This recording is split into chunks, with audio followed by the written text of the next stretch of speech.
same page cause we sippin' the same drink. Here's a little something screaming, lighters in the sky, yeah, everybody's singing every word to every song of the girl they're taking tonight. When the lights come on, everybody's feeling a hallelujah. From the floor to the slides, come on. Your buzz blowing it up. Hello, everybody. I'm Larry Ridley. You're tuned in to the NFL on EA Sports. Coming into this game, they've scored their share of touchdowns through the air this season because of the work this man has put in behind center. We'll see how many TD passes he can come up with in this one. It's the Bengals going up against the Broncos. Set for the call of this Week 8 matchup. Let's bring in our commentators, Brandon Godden and Charles Davis. All right, Larry, we are a couple miles west of the Colorado State Capitol building as we come to you from Sports Authority Field at Mile High here in downtown Denver. Tonight, we begin Week 8. Everyone, Brandon Gaudin alongside Charles Davis. And, Charles, we look at this Bronco team. They come in feeling good after back-to-back victories. Meanwhile, for the Bengals here, they're hitting their stride of late.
They'll come out throwing here on first down. And on the catch right side, this is Sanders. 5 yards on the catch there, brings up second down. 5 yards left for the offense. It's second down. And that's the kind of pass that adds up over time, Brandon. You may not have picked up a first down there, but if you keep chipping away at it, eventually big plays may result.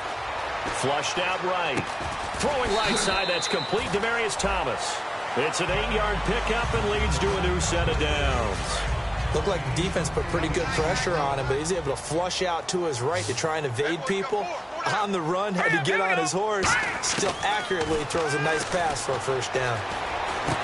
And it's incomplete. Boy, he doesn't drop many like that one. Second down.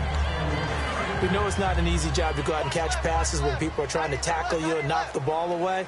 But the bottom line is, that's a pass he's got to have and a pass he should have caught. Now he'll look to throw here on 2nd and 10. Oh, the ball comes out on the hit, but they'll say it's incomplete.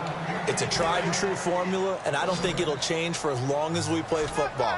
If someone's trying to throw the ball and you can put pressure on them and make it tough, that's only going to help your defense. Yeah, he's since being hurried. He got rid of it before taking the hit, but incomplete.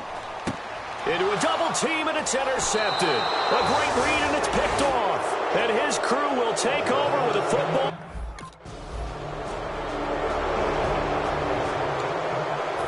Denver getting set to take the field. And following the interception, just any interception, are you a little bit more cautious when you start that next drive, or no, you just throw that out the window? I think you are. I don't think that there's any way you can run back out there and go, totally didn't affect me. Let's just go ahead and be loose with the football again. You're going to take care of it, but you have to be careful about being too cautious because now you can't run any offense at all. Still want to attack. We'll see how they attack him here. Out of the gun, they'll look to throw. Over the middle, open is Thomas.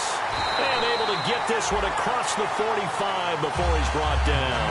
And the play goes for 19 yards, gives him a new set of downs.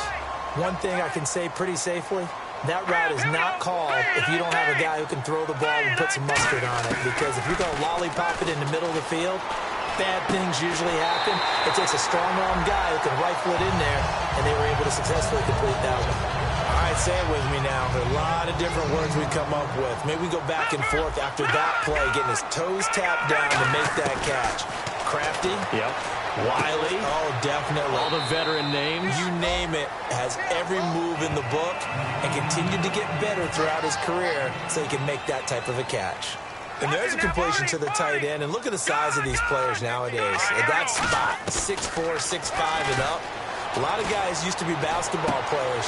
And he'll take this into the end zone. Now, hold on here. We do have a flag down. So let's see what this is about.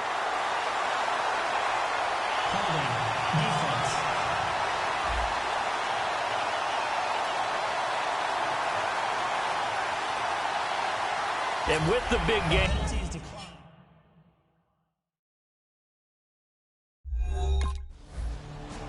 Wow, talk about a big fourth down conversion for the score. But defensively, I think you're right on target, partner. There's no way something like that's supposed to happen in that situation.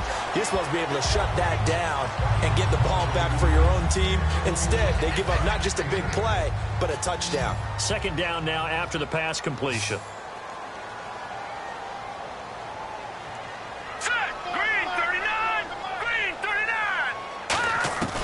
Now they'll throw here out of the gun. Sanders has it over the middle. And all the way down to the 24-yard line.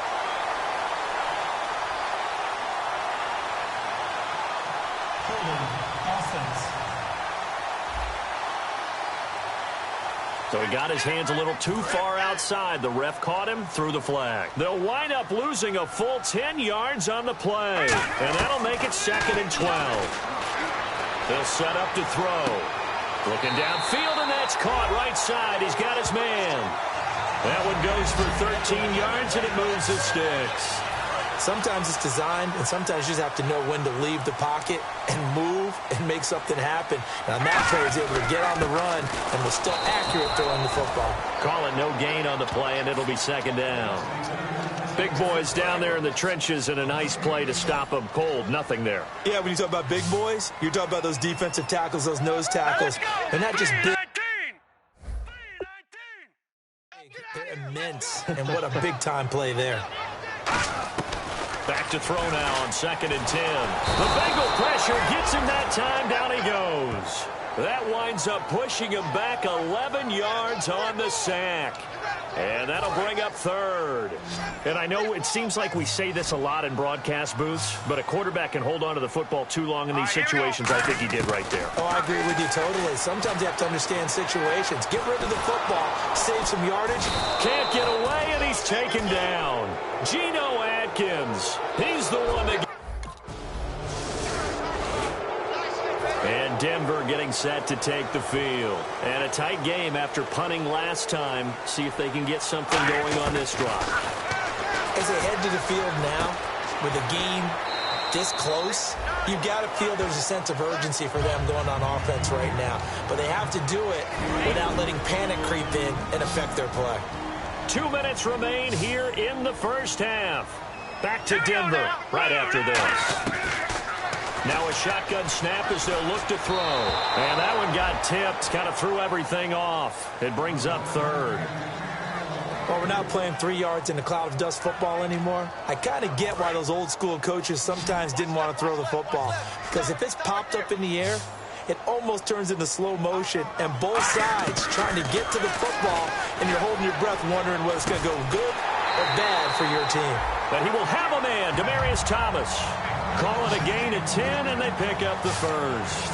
I don't care how many times we see it. I still get a kick out of watching quarterbacks and receivers do the pass tree in pregame warm-up. But I always remember that when we go to practices, we see that after practices as well. They really tune it up, don't they? They tune it up. They know. Into double coverage, and it's intercepted. A great read, and it's picked off. And a big turnover there as his guys... Here comes the Broncos offensive unit here as they'll have it first to begin this third quarter. They're down here, but very much in this game. What's the tonality of a coach's talk when a game is within striking distance like this at intermission? Typically, what they're doing is emphasizing the things that went well in the first half and wanting more of that. Sure, you've got to go over some of the errors and clean up some things because there's a reason you're down. But overall, I think they want to stay positive, stay up with this team. We're just starting the second half, and we've got the football. Let's go ahead and punch it in, and then we'll take it from there. See how that recipe works. They'll look to throw, and incomplete. He dropped it. Maybe a rookie mistake there. Second down. Second down and 4.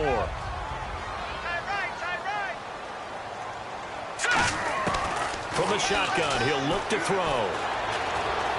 And that one got tipped. Kind of threw everything off. It brings up third. Incomplete pass on second down. Let's see what the offense draws up here on third. You got to give some credit. They're able to hop up in the air and bat that one away. And that's frustrating for an offensive lineman because the only recourse is when he goes in the air to try and give some type of pop or... The Broncos offense now gets ready to head back onto the field. And they're coming off a 3-and-out, my friend. I think they've got to look at that play sheet and go to a spot that they haven't gone before. Time to shake things up a little bit to try and get this offense moving. Okay, so how do you do that? How do you shake things up? You look at what you've called before, realize it hasn't worked so well. Go to something else. And maybe try and find one of those special plays from one of your better players. And maybe... And for a third time tonight, he's intercepted. A great read. And coming out now, the Broncos. Let's go! They'll try and start this drive in the air. Screen play, Anderson. And he'll get it up near the 35, right at the 34 here. A good first down call as the screen play gets him 9. For a second there, I thought that might break big. Screen pass. Looked like it was coming together. Looked like there was an opening. Still, ended up with a solid game. He could muster only a yard there, and they'll be left with a third and very short. So second down was a run play. Now let's see what they do on third. Out of the gun, they'll look to throw. Looking left side and completing it to Thomas. It's a big play there for the Broncos. 30 yards. Now he's got their only touchdown. This offense struggling. They target him again. Everyone is looking for the hot hand. And sometimes you just don't have it. Maybe it's just lukewarm. But you go to that guy and try and turn it hot. Try and get things going. Find a way to get everything kick-started. As you noted, he has their only touchdown, so he's had the most success in the game thus far. When you're putting together a formula for winning defense, it's exactly what we're seeing in this game. Controlling the line of scrimmage, attacking, and changing everything. And this is taken in at the 5. It's a big play there for the Broncos. 32 yards. Well, even after all those interceptions, he's not deterred, still confident to go deep at work there. I think all the old rules about playing that position still apply. If things go wrong, you still act like you're the best player out on the field. You still carry that supreme arrogance with you and continue to fire the ball. I've seen guys have games like this, and this is where you find out if you're great or not. Can you overcome some interceptions and still lead your team to victory? Now they'll throw here out of the gun. And this is caught for a Bronco touchdown.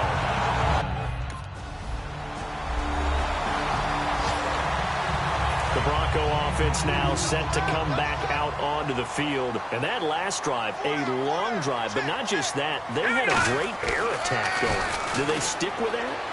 I would think that they would, because if they were competent enough to do it on the last drive, starting backed up in their own territory, why would you change anything? They've got to be confident about what they're presenting and continue to do so. Yeah, because the secondary, they really look clueless. And that was amazing because that drive went and went, no adjustments, and no big plays by the defense to knock the ball away. Now he's going to throw it deep to the other. Oh, this is taken in. It's complete. A huge play there for Denver. 41 yards. So deja vu all over. Welcome back now to Denver. It's the Broncos trailing, but they do have possession of the football as we begin quarter number 4. Back to throw now on first down. He couldn't quite hold it. Got hit. Ball pops out. Incomplete. Looks like the defense in press coverage here. In the backfield is Anderson. Back to throw now on 2nd and 10. And the hit jarred it loose. It's incomplete. Emmanuel Sanders, the intended receiver, and it's 3rd down. So here we go now. An extra defensive back in there on 3rd and 10. And he couldn't hang on to it through the contact. Incomplete. My high school coach. And now the Broncos offense, they get set to head back onto the field. And fortunate to get points on the board last time. They did a really long field goal to do so. The kickers in today's game are so good and so skilled and hit from distances that we almost start to take them for granted, and we can't do that. That's a long field goal that they got 3 points out of. They've got to feel good about that, and they better make sure they love him up because he's helped them out. Yeah, now we'll see if that offense can put 6 on the board here. We'll see. And he'll be taken down, but not before he gets into enemy territory. And the offense moving quickly to the line. Now on first down, he'll drop to throw it. Sanders has it over the middle. A gain of 6 there on first. So they complete the pass, and now they face a 2nd down. 7-yard gain there, and it's good enough to move the chains. So many times you hear today's NFL described as a space game. Get your best players into space with the football in their hands. That's why sometimes you swing it out to your runner, get him out in the flat, and let him have a chance to make people miss an open field. On the crossing route, he hits Demaryius Thomas. A nice pickup there of 11 yards, and it'll move the sticks. As a general rule, offensive linemen like to know where their quarterback's going to be when he's setting up to throw the football. But sometimes they just have to get on the run, get on the move. He was able to do that on that play and picks up a first down with a nice throw. Complete to Amaro on the right side. A gain of 6 there on first. Looking to jam the receivers at the line here. Press coverage look defensively. And quickly they get to the line. Partner, it's a lot of fun watching the NFL now, isn't it? Because when the big fella runs routes, it used to be when we were kids, he'd run about 3 different routes, and that was it. Now he can run anything and catch the balls we just saw there. Thomas, the lone receiver, left. They'll stick with the passing game as he looks. And that is caught. Touchdown, Denver. Demaryius Thomas with his 2nd TD of the game, his 6th on the year. Here we go now as we get set for a big 2-point conversion. I know Paul Revere talked about by land or by sea, right? You know, 1 by land, 2 by sea. He didn't mention air because right now we're seeing a big-time performance.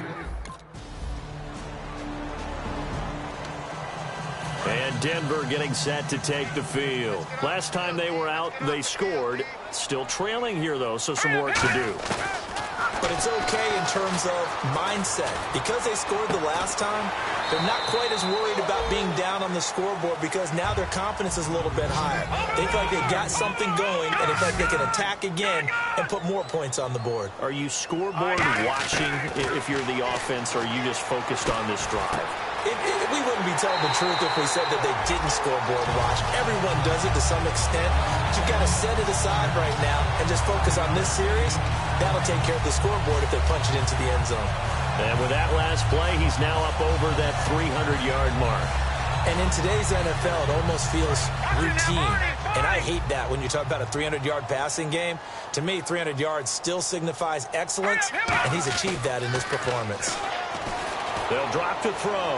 Now a desperation throw deep downfield. And that one falls incomplete. Looked like he might have had position there, but he couldn't hold on at 2nd down. And when all else fails as a defender, when you're not there in the coverage, your best friend is exactly what we saw there. A big play shot taken by the offense. Unfortunately, it ended in a big drop.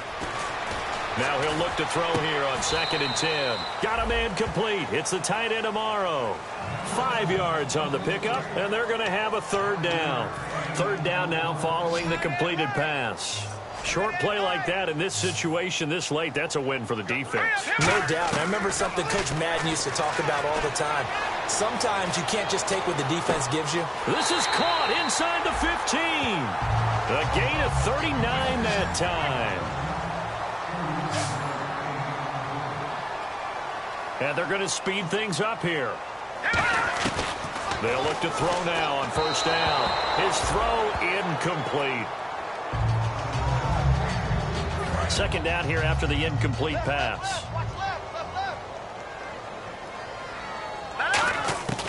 Again, he'll drop to throw. Man open right side. It's Rodgers. That catch good for only a yard, and it'll be 3rd down. Now play number 7 of this drive, but it's a tough 3rd and 9. And they're going to hurry back to the line now. On 3rd down, he'll drop to throw. And he'll be taken down by the Bengal pressure. Now whistles come in. We're going to get a timeout here by the offense. That'll leave them with just 1 remaining in this 4th quarter play. Back to throw here. And that is incomplete. They had to go for it with such little time remaining. And the Bengals...